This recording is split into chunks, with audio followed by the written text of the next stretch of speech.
ng House of Representatives at ng ating pamahalaan. Unang-una na po yung impeachment na nangyari sa ating Vice President. I question the impeachment on 2 grounds. Yun pong ebidensya na kanilang pinagsama-samang ipunin ay hindi naaayon sa aming proseso. I told the committees, this is not the way to investigate the utilization of public funds. The House of Representatives was not given the responsibility to make the audit of funds. There is only one single office of the government that was proposed by the Constitution to do the audit, to do the examination of all reports relative to the public funds utilization. Ito lamang po yung Commission on Audit. Nobody else. The only mandate and authority to audit resides in the COA, not in the House of Representatives. Sinabi ko po sa kanila, ito pong audit na ginagawa sa Office of the Vice President is only a starting point. There is no conclusion here. It is only audit observation memo. There is no findings here. Ang totoo niyan, sabi ko, kahit na itong audit observation memo will transition into a notice of disallowance. The notice of disallowance is still assailable. It is appealable. Bakit ka po tayo ang gumagawa ng isang bagay na ginagawa ng Commission on Audit? We cannot encroach upon ourselves the mandate proposed to the Commission on Audit. Hindi po natin pwedeng kunin yun. Wala silang maisagot. So I asked the Commission on Audit, sila yung tinanong ko, can you surrender your authority and mandate to the House of Representatives? No, sir. Is there any other office aside from you who can make the audit? None, sir. O, bakit yung binigay ngayon sa committee? What happened? Kasi po sinagpi na namin. Dahil sinagpi na ng House Committee, sumunod ka naman. Why did you not write back the House of Representatives? You cannot take away this responsibility from us. This is ours. You have nothing to do with this. Bakit hindi kayo sumagot? Ito po yung nangyayari. So, if the audit of the COA is not even final and executory, it is even appealable to the Supreme Court. Bakit yung audit na ginawa ng House of Representatives became final and it was utilized as the means to impeach the Vice President? Wala na po sa audit. Wala na po rule of law. So sa galit po nila sa akin, tinanggal lahat ako sa aking mga committees. Inumparan ako. Wala na akong committees ngayon. Ang akala nila, matatakot nila, o akala nila, hindi na akong magsasalita.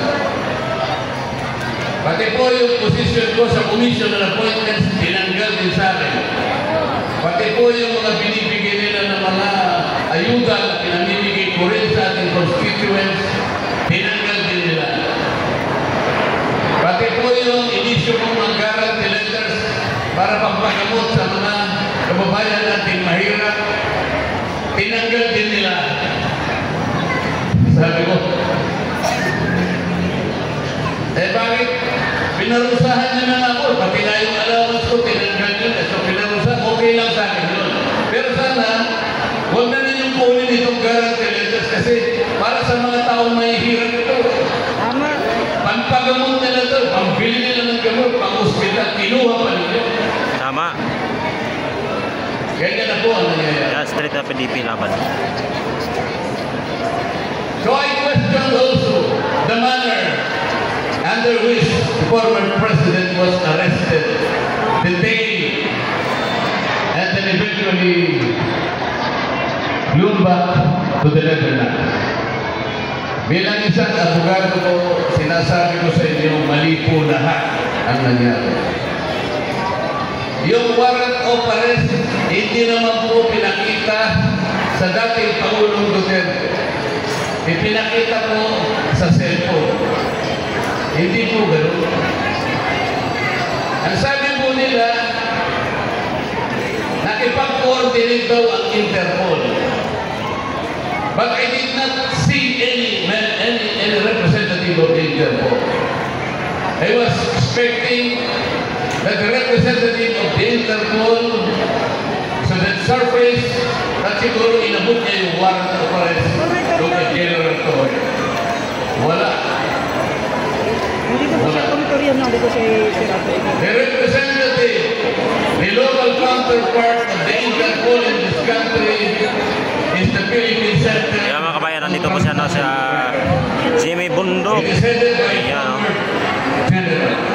Dapat yun po ang nagpakita, daladala sana yung warrant of arrest. There was none. Turnitor yun. And then, base na rin po doon sa provision ng ICC. Kahit na po na-arrest ko na, palagay mo, in-arrest ko na ang Pangulong Duterte. Under Article 59 of the Rome Statute, sinasabi po doon, the arrested person must be delivered o dadalhin sa korte kung sino man ang na-arrest ko. And in this case, the former president was arrested. But he was not delivered to any judicial authority. He was delivered to sa military base, the Pillimore Road. Why is it necessary that he should have been promptly delivered to the court? Because only the court can determine the three things required under the article of the Rome Statute. Number one, the court should determine whether or not the warrant of arrest applies to the arrested person. Number two, whether the processes were observed in serving the warrant of arrest. Number three, whether or not the rights of the arrested person were respected. There was no determination because he was simply wished to a billable earlier. That is not a court. Mali-mali po. Arbitrarily arrested, arbitrarily detained, arbitrarily from the Netherlands. Meron din po tayong local law, domestic law. The domestic law is the Philippine law. Dahil wala na tayo pakialam sa ICC because we have withdrawn from the ICC since 2019, dapat ang sinunod ay yung batas ng Pilipinas. Hindi rin nasunod. Tama. There is also the principle of complementarity. Ano po ibig sabihin? The ICC can only intervene in our local affairs if the courts are unwilling or unable to function. That is the condition. There was no determination that our judicial system is ineffective or is unable to function or is unwilling to function. There was no such determination. What happened then? Parang ininsulto nila ang kabuuan ng judicial system sa atin. From the lowest court, municipal trial court, up to the highest tribunal of this country, the Supreme Court, the judicial system was insulted. That's right. Hindi dapat mangyari sa atin. Our country withdrew from the Rome Statute on May 17, 2018. 1 year later, that withdrawal took effect. 2.5 years after the effectivity of that withdrawal, the stupid prosecutor of the ICC asked for permission to investigate. That was a fatal mistake. There is a distinction between the existence of jurisdiction and the exercise of that jurisdiction. I think the legality of President is the pivotal issue. That was the pivotal issue. Alam po ninyo, masakit din sa loob ko. Alam ko, lalo na sa inyo lahat.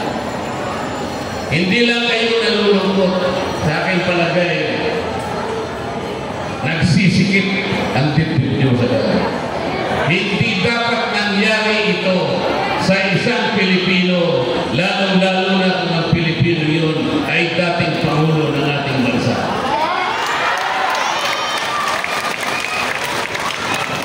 Kung sakali lang, meron po tayong mga batas sa ating bansa.